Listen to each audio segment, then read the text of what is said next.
Okay, good evening.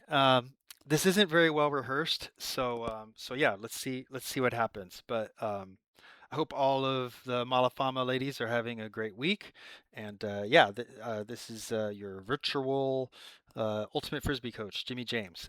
And and hello. I hope everybody's doing well.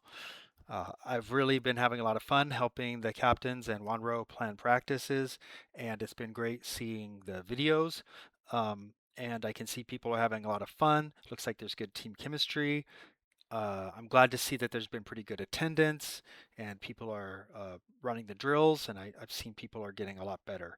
So, so yeah, that's all good stuff. Um, let's jump into this talk, and I'll try to to make it as useful as possible, and also not talk too much.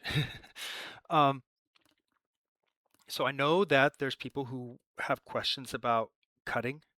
Uh, s- where to cut to, where to go when you need to stand, so that you can kind of take a look around and figure out what to do next. We don't want people standing in the wrong place. We don't want people cutting to the wrong place. So those are all good things to talk about. Um, I also want to look at some game tape. I want to watch a little bit of the Team USA versus Team Japan. This is from 2023. It's the under 24 uh, women's world championship game. And I think the thing that I want the most from this video is that people learn how to watch Ultimate, not just for entertainment, but how to study it so that they can play better. Um, Watching sports for entertainment, I do that a lot, and we all love seeing the exciting plays. We love seeing, the most amazing catches and the perfect accurate throw. We love that. This, the effort, the skills, the athleticism, that's all great. But none of that makes us actually better.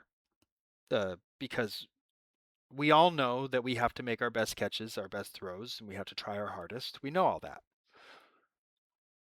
What we need to learn is about choices.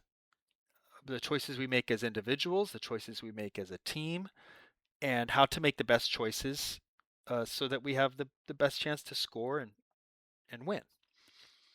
And to do that, you really need to watch the videos differently. You need to study the game requires a lot of pausing and rewinding and thinking about like the game like like a chessboard. Here's where the pieces are. Where can they move? Which moves make the most sense?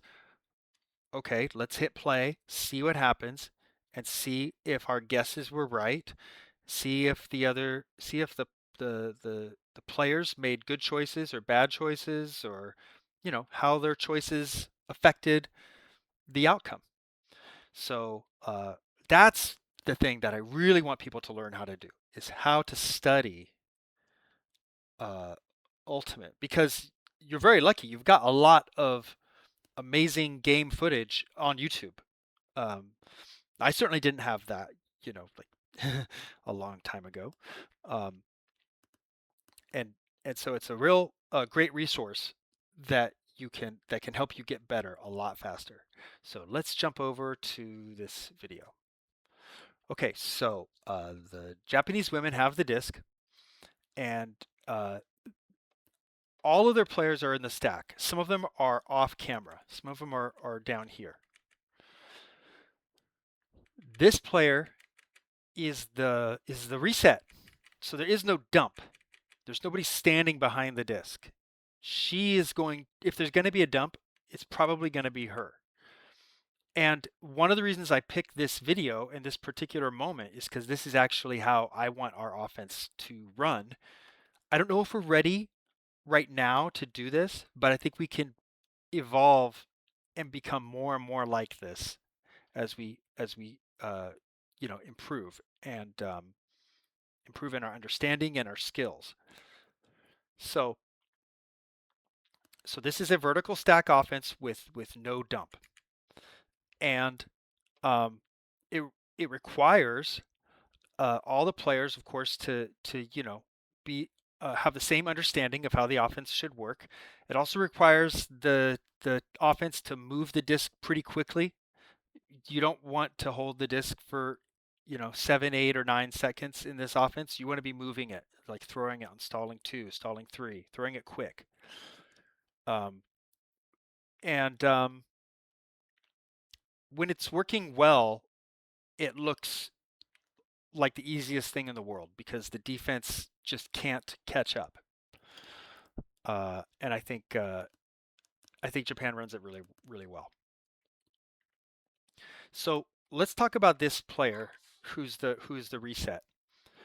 She has a defender right next to her downfield, so she has a free path out here for the swing, or here for like a shorter swing, or back here for a dump throw. She also could maybe uh, run over here for like a break side throw. Like maybe if she made a fake this way, her defender might be too aggressive, and then she could run back this way for a throw around the mark. And then other choices she has are to go deep, either up the strong side or to go deep on the weak side. If she did that, then this player would have basically the job of being the reset. And that might be a good idea because there's a little gap here. And maybe this player is maybe we know there's a mismatch. Maybe this player uh, has just a easier time getting open with this defender. So she could go deep. And it might also surprise her defender. Maybe she makes a little move and then goes deep and gets really open, or causes another defender to have to help, and then she could come in, right? So there's a lot of good things that can happen. Um, let's see what happens.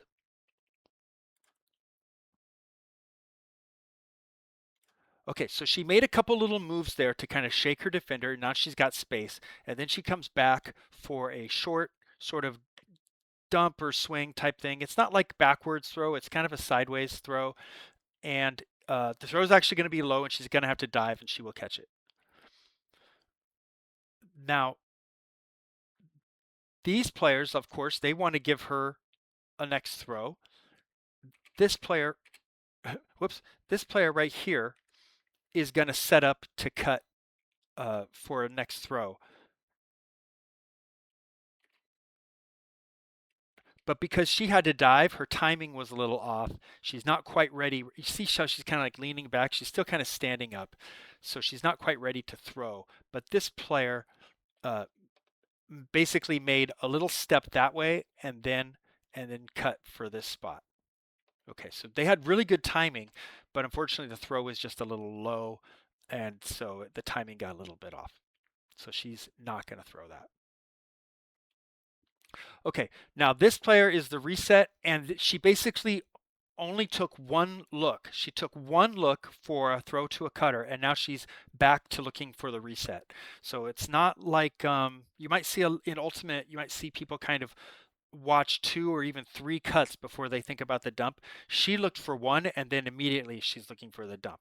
All right, this player's going to cut hard to the force side, make her defender commit over there, and then she's going to come back for the around backhand. And she's a good handler, so she's going to throw a forehand fake to make her defender uh, overreact, which is bad defense, to be honest. The defender should not try to get a hand block on the forehand. The defender has to stop the backhand.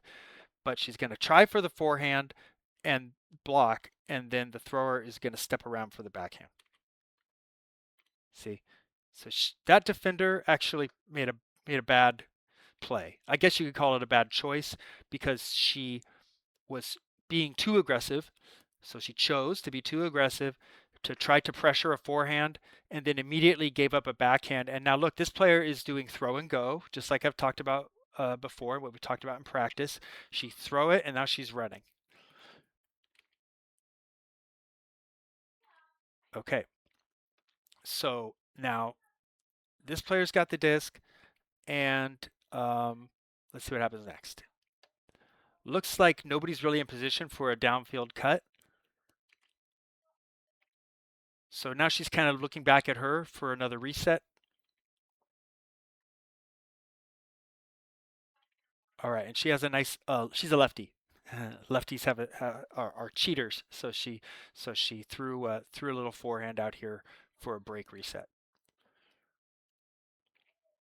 Okay, now here's where I'm actually going to be critical of Japan. This player right here has a huge space between them and their defender. They could easily cut over here, and this player could easily hit a swing over there. This is the play that they should make. They're standing in the right place. People want to know where to stand. Well, you stand where the team has agreed based on the offense. And this is a vertical stack. So she's standing in the vertical stack, which creates a lane on over here, just like a road, right? This is like the median on Tlapan. There's a lane over here on the strong side, and there's a lane over here on the weak side. All right, so she's standing there looking to see where to go next. She made a good choice of where to stand. She should probably point this way and start to cut over here for that swing, and she should throw the swing around. That would have been the right play. This player looks like they're ready to come back for a dump. So maybe they'll hit the dump. Let's see. Okay, so she steps around, throws the break backhand pretty easily, but it drifts out of bounds. Okay, so the field had gotten kind of skinny on this side, right? This side is narrower because they were all the way over here, right? So crossing the center would have been the right play. And this is a turnover.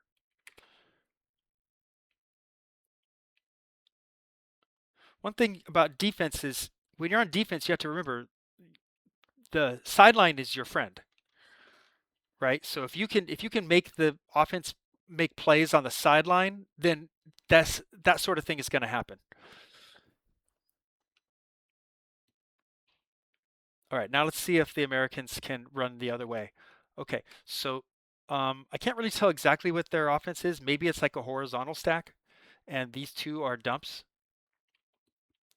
Looks like this player is looking into here, and this player is getting open, so maybe there's going to be a throw like a backhand inside right here. There it is. Okay. All right. Now, I already know what happens next. This player right here is this Japanese defender is defending this cutter. A lot of defenders would just be happy to follow the cutter, to stay with her and say, well, I'm guarding this cutter, I'm doing my job. But she's once more, she's going to take a risk, which defense has to take risks. And the important thing is to take the right risks. Don't take bad risks, but also don't play too safe. And she's going to take a good risk.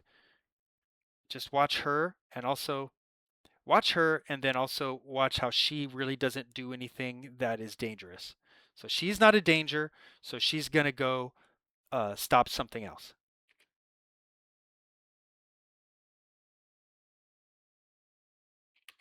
She makes it look so easy. She realized that this player wasn't really doing anything, and so she ran into this space, which is a very valuable space right in front of the thrower, and she just went and grabbed it. So that's a nice poach defense. If it didn't work out, she probably would have been fine. If this player had noticed, the defender probably could have still shut down that cutter because that cutter's not really doing anything. All right, now what Japan is going to do is they're going to just run a very quick and easy set of short throws all the way down the field, and the Americans never have a chance. Um, Maybe the Americans could stop it if they really, really played aggressively to get into the space and crowd the space, but they're not going to do that. The Americans are just going to basically run uh, near the cutters and not really try to take away any options.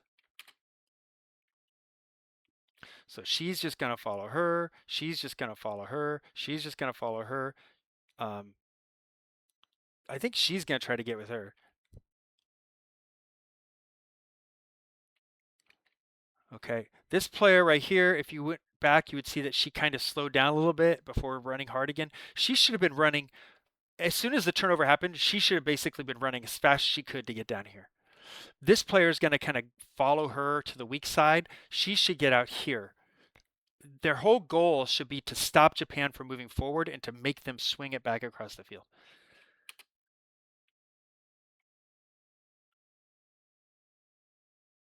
All right. But it's a very hard situation. They were surprised by the defense and they never really got a chance to kind of you know, catch their breath and get in the right spot. Let's skip forward a little bit. We got to see the great Japanese celebration, of course. All right, the Americans aren't too bothered. Okay, let's watch the replay. Okay, so she just made the D and she immediately throws it to her teammate. There was no mark or anything. She caught it and she immediately threw it and she just started running. And if you watch these American players, you'll notice that none of them are trying to get here. But this is the easiest space for the offense wants to score. So they like to go in a straight line. And the Americans never do anything to stop that. So Japan just runs in a straight line right down the field. Watch the disc, it just travels in a straight line down the field because none of these defenders ever runs out into here to kind of make them stop and think.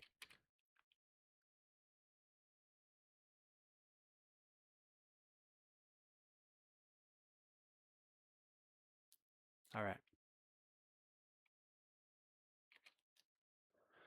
Okay. So I'm going to stop this recording and post this, and then I'll put another one up too, I think.